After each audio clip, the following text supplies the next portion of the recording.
안녕하세요. 오늘도 사연살롱을 찾아주셔서 감사합니다. 저는 50대 중년 여성입니다. 늦은 나이에 공부를 시작해서 지금은 대학에서 강의하고 있는데 그 사연을 얘기할까 해요. 저는 시골에 아주 가난한 집에서 자랐어요. 공부하는 걸 좋아했지만 학교에서 집에 오면 밭일과 부엌일을 해야 했습니다. 부모님은 늘 농사일에 지쳐서 저희에게는 다정한 말 한마디 해주지 못하셨죠. 제 형제는 여동생 하나, 남동생 하나인데 저와 여동생은 당연히 중학교나 고등학교까지만 다니고 남동생은 대학까지 가야 한다는 게 집안 분위기였어요. 공부를 더 하고 싶었지만 말을 할 수 없었고요. 집이 너무 어려웠으니까요. 제가 중학교 2학년 때 엄마가 일을 하시다가 허리를 크게 다쳐서 한동안 누워 지내셔야 했고, 그때 아버지는 일방적으로 저를 학교에서 자퇴시키고 본격적으로 일을 하라고 하셨죠. 저는 한마디 반항도 못하고 시키는 대로 했어요. 밤에는 이불 속에서 혼자 울기도 많이 울었어요. 그렇지만 아직 초등학생인 여동생은 학교에 다녀야 했고 남동생도 공부를 시켜야 했어요. 저는 엄마가 하시던 힘든 집안일을 도맡아 하면서 틈틈이 좋아하는 책을 읽는 것으로 만족해야 했습니다. 그렇게 저는 나이가 들어갔고 여동생은 고등학교까지 마치고 남동생은 대학에 갔어요. 그래도 지방도시에서는 알아주는 대학이라 괜히 제가 대학에 간 것처럼 뿌듯하고 기분 좋더군요. 저는 몰래 공부를 해서 중학교 검정고시를 합격했습니다. 그러다가 시내에 있는 보건소에서 보조할 사람을 찾는다기에 얼른 찾아가서 저를 꼭 좀 뽑아달라고 애원을 했어요. 왜 그랬는지는 모르겠지만 집에만 있다가는 안 될 것 같았거든요. 동생들은 다 도시로 갔으니까요. 보건소장님은 저를 잘 봐주셨던 분이어서 그런지 그럼 일단 한 달 먼저 일해보라고 기회를 주셨죠. 너무 좋아서 그 길로 나가 옷도 사고 구두도 샀었네요. 아빠는 못마땅하게 생각하셨지만 엄마는 잘했다고 하셨고요. 엄마는 제가 농사만 하게 됐다고 늘 미안해 하셨거든요. 보건소에서는 잡일만 했지만 그래도 신세계였습니다. 그렇게 한 달이 두 달이 되고 두 달이 세 달이 되면서 저는 결국 보건소 직원이 되었어요. 그리고 몇 달 뒤 거기서 전 남편을 만났죠. 전 남편은 중학교에 부임한 신입 국어교사였어요. 밥을 잘못 먹고 탈이 나서 보건소에 왔다가 만났는데 처음에는 둘 다 서로에게 별 생각이 없었어요. 그 사람은 잔병 치레를 잘해서 감기나 소화불량으로 자주 왔습니다.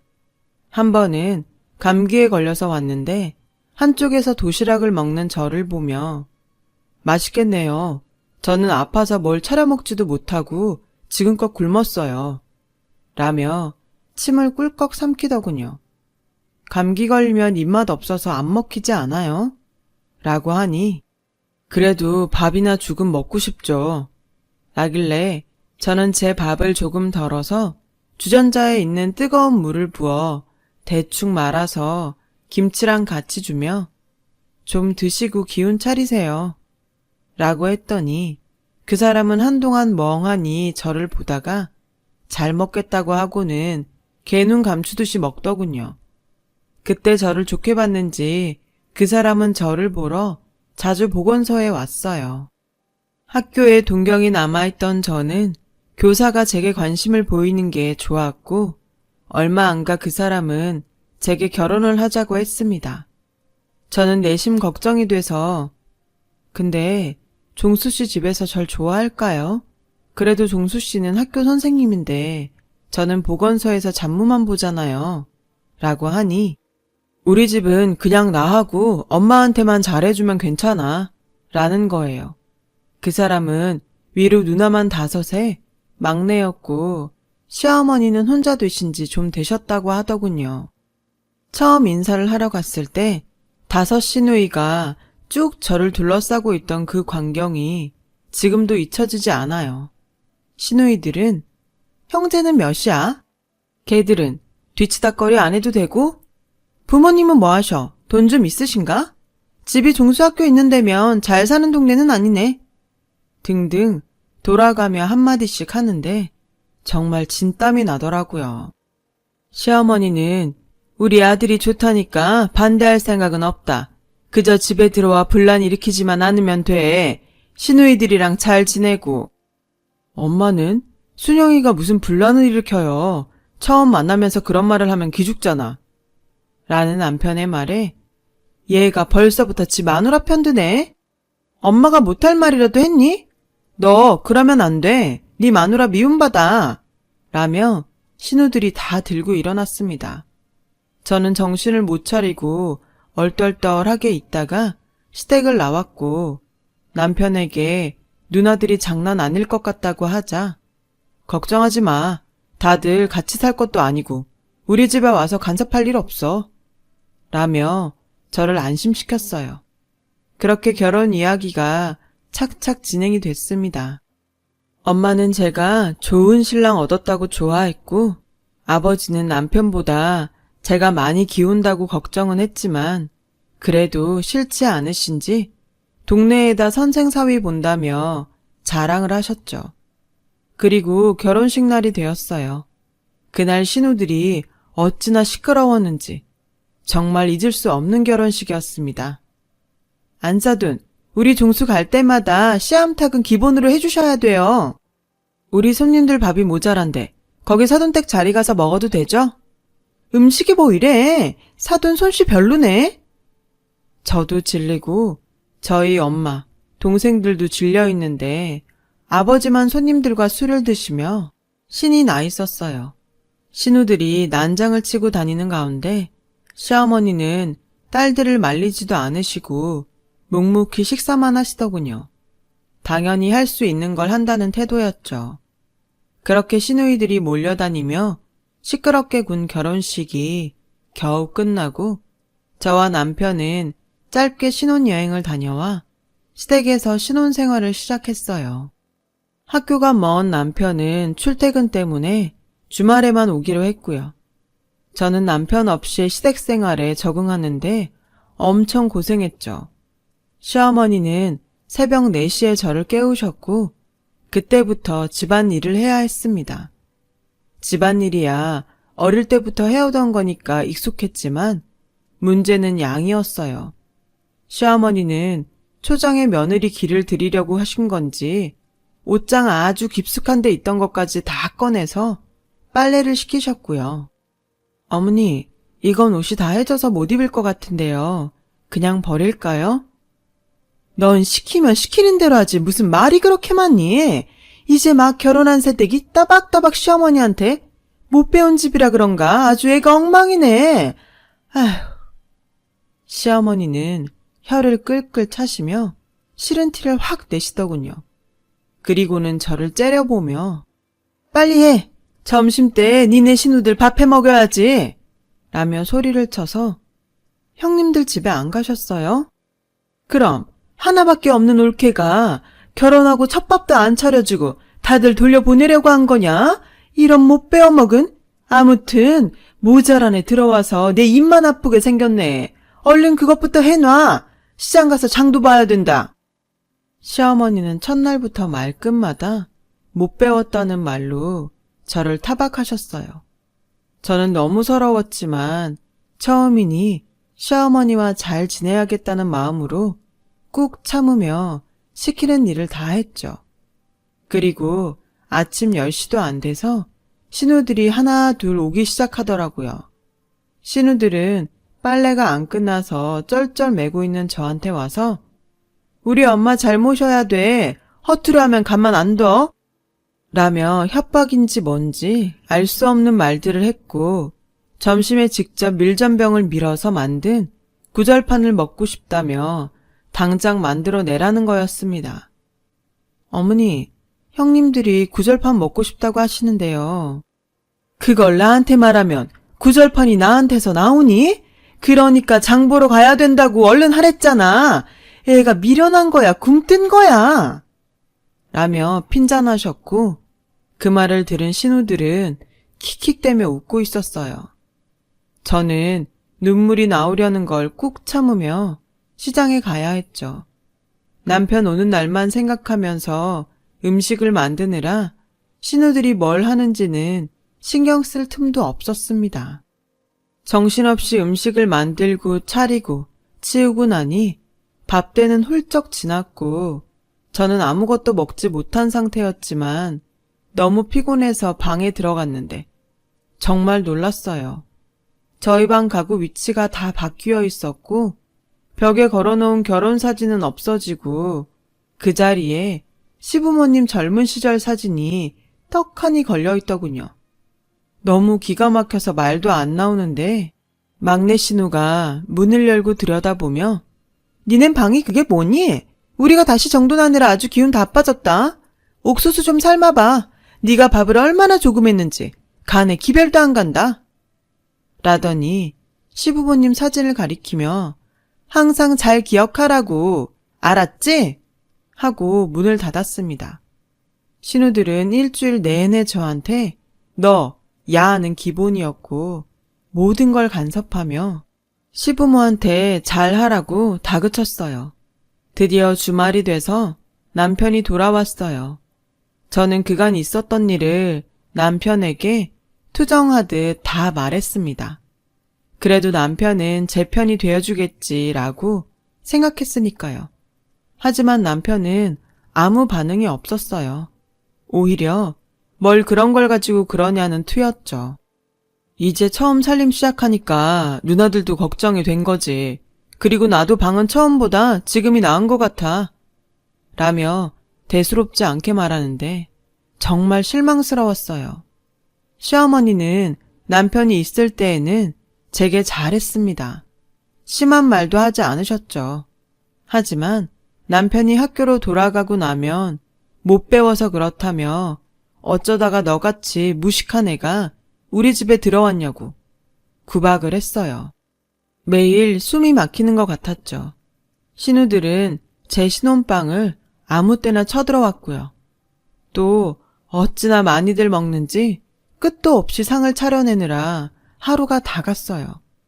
제 결혼식만 끝나면 다들 돌아갈 거라고 했는데 막내 신우는 아예 집으로 들어왔고 다른 신우들도 하루가 멀다 하고 왔죠.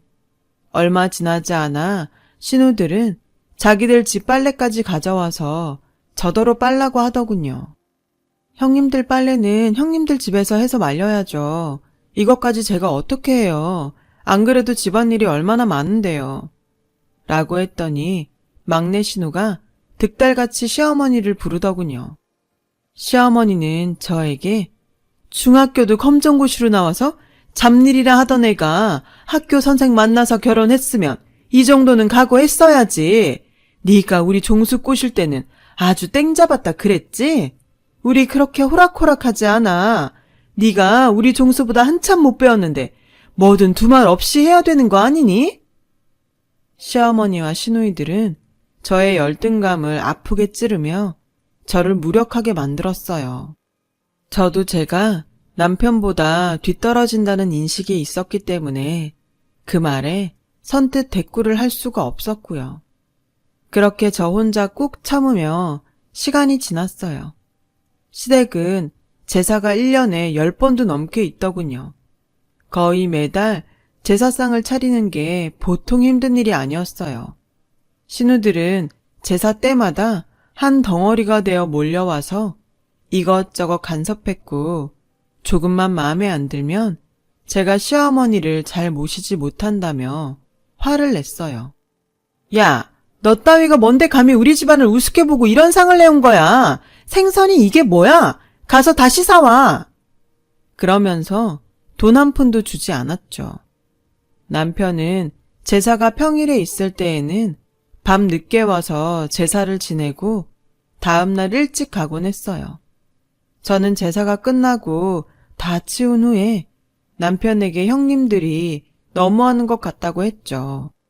시어머니도 남편만 없으면 저한테 심하게 한다고 결혼 후 처음 이야기한 거였어요. 그러나 남편은 저를 한심하다는 듯 보며 그런 식으로 우리 식구 나쁜 사람 만들어서 당신이 얻는 게 뭐야? 누나들은 당신이 이제 새댁이니까 일 잘 못할까봐 그러는 거지. 나쁜 뜻이 있어서 그런 것도 아닌데 뭘 그렇게 사사건건 기분 나쁘게 받아들여? 라더군요. 처음 결혼했을 때 남편이 이런 식으로 말했을 때는 잘 몰라서 그러겠지라고 생각했는데 이제 보니 이 남자는 제가 호된 시집살이를 하는 걸 당연하게 받아들이는 것 같았어요. 나 당신 아내야. 당신이 내 사정 몰라주면 누가 알아줘? 나 어릴 때부터 집안일에서 웬만한 건 다 잘해. 이제 형님들도 그거 알 만큼 시간 지났잖아. 그런데 아직도 이러는 게 난 너무 힘들어. 게다가 당신까지 이러니 내가 누굴 믿고 살아야 돼? 당신 없이 한 주 내내 얼마나 힘든 줄 알기나 해? 라고 했더니 남편은 버럭 소리를 지르며 내가 뭘 어쨌다고 믿네 마네 그러는데 나는 거기서 한 주 동안 놀다 오는 줄 알아? 집에 와서 쉬지도 못하고? 아유, 내가 진짜 솔직히 당신의 학교를 제대로 나오기로 했어? 뭘 했어? 그러면 집안일이라도 잘 해야 되는 게 맞는 거지. 자꾸 사람 귀찮게 하지 좀 마. 그 말을 듣는 순간 저는 남편에게 기대했던 모든 것들이 무너져 내리고 말았어요. 너무 속상하고 억울해서 밤새 소리 죽여 울었죠. 이혼 생각이 간절했지만 용기가 나지 않더라고요. 그저 시누이들이 찾아오지 않게 될 날만 기다리며 살았던 것 같네요. 하지만 제 바람과 달리 신우들은 1년이 지나도 계속 찾아와서 저를 괴롭혔어요. 조금만 자기들 마음에 안 들어도 아버지가 안 계시니까 자기네를 무시한다며 오만 성질을 다 내고 하던 일을 처음부터 다시 하게 하기도 했어요. 저는 너무 스트레스를 많이 받은 나머지 몸이 점점 허약해져 갔고 어느 주말 하혈을 하며 쓰러지고 말았습니다. 저를 돌봐주는 사람은 아무도 없었어요. 시어머니는 신우들과 시내에 외출 중이었고 저는 혼자 혼절을 했다가 깬 후 겨우 병원에 가서 임신 8주였는데 유산됐다는 말을 듣게 되었죠. 집에 돌아오니 아직 아무도 오지 않았더군요. 저는 혼자 편히 쉬고 싶어서 문을 잠그고 방에 이불을 펴고 잠이 들었어요. 얼마나 잤는지 주변이 시끄러워서 깼더니 둘째 신우가 저를 막 흔들고 있더군요. 대체 잠을 몇 시간이나 자는 거야? 때 됐는데 밥할 생각도 안 하고? 얼른 일어나! 우리 다 배고프단 말이야. 저는 그저 눈만 꿈뻑이며 있다가 겨우 일어났어요. 거실에서는 시어머니와 다른 신우들이 TV를 보며 과일을 먹고 있더라고요. 저는 겨우 밥상을 차리고 돌아와 다시 누웠고 사람들이 밥을 먹는 사이에 남편이 왔어요. 저는 남편 옷을 받아주며 나 오늘 아파서 병원에 갔는데 아이 유산됐대 라고 하니 남편은 인상을 쓰며 뭐? 아니 얼마나 자기 관리를 잘못했으면 그런 일이 생겨. 자기 몸은 자기가 알아서 챙겼어야지. 당신 말이야. 집에서 뭐 하는 게 있다고 일이 그 지경이 되게 만들어? 라며 큰 소리를 냈고 그 소리에 시어머니와 시누이들이 들어왔습니다. 아이가 유산됐다는 말에 신우들은 혀를 차며 저를 째려봤고 시어머니는 화가 난 얼굴로 맨날 종수한테 우리가 일 시킨다고 불평 불만 늘어놓더니 네가 아예 작정을 한 거지? 일부러 애 떨어뜨린 거 아니야? 라며 저한테 삿대질을 하시더군요. 저는 더 이상 견딜 수가 없어서 그 자리에서 가방을 챙겨 집을 나왔습니다. 당신 우리한테 시위하는 거야? 그래, 어디 나가봐. 가면 어딜 간다고? 라며 남편이 화를 내는 소리가 들렸고 막내 신우는 아니 지금 누가 잘못해서 남의 집 귀한 손 떨어뜨려 놓고 행패야 행패는 이러고 나갈 거면 다시는 오지 마! 라며 악을 쓰더군요. 저는 그 길로 여동생이 있는 곳으로 가서 며칠을 쉬었어요. 여동생은 저를 보고 펑펑 울더니 언니, 우리 어릴 때 언니가 고생했으니까 이제 내가 갚을게. 걱정 말고 언니 배우고 싶은 거 배워. 내가 돈 대줄게. 라며 저를 꼭 끌어안았습니다. 저는 동생이 너무 고마워 눈물만 흘렸어요. 몸을 추스린 후 저는 식당에서 설거지를 하며 고등학교 과정을 공부했어요. 동생한테 너무 부담만 주기는 싫어서 조금이라도 벌었죠. 검정고시에 합격하자 여동생은 저에게 대학 입시 공부를 하라더군요. 언니가 우리 중에 머리도 제일 좋고 공부도 진짜 잘했잖아. 이제라도 아버지 눈치 보지 말고 언니 직성 풀릴 때까지 해봐. 안 되면 어쩔 수 없지만 믿져야 본전이잖아. 그리고 언니는 분명 합격할 거야. 라고 용기를 줬습니다. 쉽지 않았지만 대입 공부를 시작했죠. 그 사이 남편에게 이혼 통보서도 받았어요. 제가 일방적으로 집을 나갔으니 위자료도 줄 수 없다는 내용이 적혀 있었어요.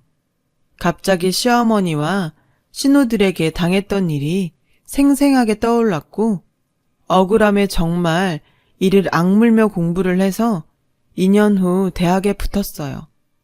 동생들은 무척 기뻐했어요. 누나, 입학금은 내가 내줄 테니까 걱정하지 마. 라며 저를 격려해 주는데 어찌나 기쁘던지 말로 다 할 수 없었죠. 학교를 다니며 등록금을 버는 건 정말 힘들었어요. 한 학기는 장학금을 탄 적도 있지만 일을 하다 보니 공부 시간을 많이 놓쳐서 장학금 성적이 잘 나오지 않을 때도 덜어 있었거든요. 휴학을 하고 돈을 벌어놓고 다시 다녀야 하나 걱정할 때 갑자기 하늘이 저를 돕는 것 같은 좋은 소식이 들려왔어요. 부모님이 사시던 집과 근처 땅이 자식 없는 친척분 소유였는데 그분이 돌아가시면서 부모님께 물려주셨다는 겁니다. 그 장소를 관광지로 개발을 하기 위해 정부에서 보상금을 준다고 했고요. 엄마는 제게 오셔서 너네한테 돈 나눠줄 건데 순영이 너한테 더 주려고. 네가 어려운 형편에 공부도 끝까지 못해서 너무 힘들었잖아. 지금이라도 공부한다고 애쓰는데 편하게 해주지도 못하고. 그러니 이 돈으로 등록금 하고 열심히 공부해. 정말 기적 같은 일이었어요.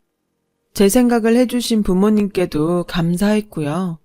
동생들도 엄마 말대로 하겠다며 오히려 돈을 더 보태겠다고 했죠. 그렇게 가족들의 응원을 받아 저는 남은 대학 학기를 잘 마쳤고 대학원에 가서 박사 과정까지 공부했죠. 정말 저에게 배움이 이렇게나 행복을 주는지 몰랐어요. 시간 가는 줄 모르고 공부했어요. 그래도 힘든 날이면 시댁에서 못 배운 주제라며 저를 깎아내리던 모습이 떠올라 정말 더 열심히 했어요. 덕분에 저는 박사 학위를 받고 대학에서 강사를 하다가 조교수가 되었죠.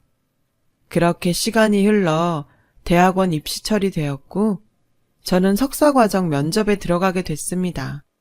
그런데 입시 서류에 아주 낯익은 사람이 있더군요. 제 전남편이었어요. 그 사람은 저를 알아보고 믿을 수 없다는 표정을 짓더니 곧 새파랗게 질렸습니다. 제 첫 질문부터 횡설수설하더니 결국 면접을 망치고 말더군요. 저도 그렇고 다른 교수님들 채점표도 점수가 제일 낮았어요. 면접이 끝나고 나니 남편은 저를 기다렸다가 쫓아왔더군요. 순영아, 이게 어떻게 된 거야? 이런 소식은 좀 전해주지 그랬어. 저는 그 말에 정색을 하며 김종수 씨, 면접 끝나자마자 찾아와서 반말부터 하시고 이러는 거 아니죠? 그리고 저는 엄연히 여기 교수입니다. 저한테 할 말 있으시면 교수님이라고 예의부터 차리세요. 라고 하자 남편은 당황해서 아니, 그게 제가 그러려던 게 아니고 죄송합니다 교수님 하며 쩔쩔맸습니다. 남편은 저와 이혼하고 몇 년 후 부잣집 여자와 재혼을 했는데 여자집에서 남편을 너무 무시하고 인정해주지 않아서 경영학 석사 과정을 밟으려고 왔다더군요. 외국 유학 갈 실력은 되지 않아서 국내 대학에 왔다고요. 국내 대학은 되게 만만하신가 본데 성적은 그럴 처지가 아닌 것 같던데요. 저는 차갑게 말하고 돌아섰고 남편은 집에 가서 제 얘기를 했는지 다음날 둘째와 막내 신우가 학교를 찾아왔습니다. 울케, 여기 이러고 있으면 당연히 우리 종수 되겠어. 이게 다 인연이 있는 거네. 안 그래? 조용히 하세요. 여기가 당신들 안방인 줄 알아요? 저는 제 연구실에 찾아와 호들갑을 떠는 신우들에게 소리를 질렀고 신우들은 금세 조용해졌습니다. 제가 왜 댁들 올케입니까? 저는 완전히 남입니다. 자꾸 이런 식으로 댁들 동생 뽑아라 말아라 하면 신고할 겁니다. 라고 하니 두 사람은 어쩔 수 없이 돌아가더군요. 나중에는 시어머니와 다른 신우들까지 저를 찾아와서 싹싹 빌었어요. 어떻게든 네가 우리 종수 합격하게 해주면 안 되겠니? 내가 정말 잘못했어. 다 내 잘못이다. 미안하다. 그래 올케 이런 사람 아니었잖아. 우리 종수 귀한 독자야. 네가 어떻게 좀 해봐. 할머니, 못 배우셔서 뭘 잘 모르시나 본데요. 대학원 시험이란 게 시장에서 나물 가격 흥정하는 게 아니에요. 아줌마들도 때만 쓰면 다 되는 줄 알고 사셨죠? 그렇게 무식하니 대학교까지 찾아와서 부끄러운 줄도 모르고 지네 애가 어떻네 독자네 그런 말을 하죠. 그리고 어따 대고 반말하십니까? 저는 이 학교 교수예요. 대체 뭐 하는 집안이길래 그런 기본적인 예의도 모르고 사시나요? 여기는 댁들처럼 무식한 사람들이 와서 늘어붙는다고 뜻대로 되는 데가 아니에요. 대학 때 성적하고 시험 본 걸 토대로 공정하게 뽑으니까 억지 그만 쓰고 돌아들 가세요. 그때 조교들이 경비원들을 불러왔고 시어머니와 신우들은 그들에게 붙잡혀 끌려가듯이 나갔어요. 그 모습을 보니 가슴속에 무언가 응어리진 것들이 싹 내려가는 것 같더라고요. 정말 인생은 새옹지마란 말을 실감했고요. 전 남편은 다른 지원자들보다 성적도 좋지 않았고 면접 점수도 나빠서 전반적 점수가 낮으니 결국 떨어지고 말았어요. 그 뒤로도 몇 번 저를 찾아왔지만 만나지 않았죠. 저는 지금 늦게 결혼을 다시 하고 남편과 오붓하게 잘 살고 있습니다. 제가 끈질기게 공부할 수 있었던 건 시댁에서의 일에 오기로 버텨낸 것 같아요. 그때 일이 밑거름이 되어서 지금 인생이 행복하니 이제는 저도 만족합니다. 제 인생에 자부심을 가지고 살아가렵니다. 긴 이야기 들어주셔서 감사합니다. 다들 좋은 하루 되시고 행복하시길 바라겠습니다. 여러분, 사연 댓글에 응원과 현명한 조언 부탁드려요. 좋아요와 구독은 저에게 큰 힘이 됩니다. 오늘도 좋은 일 가득하세요.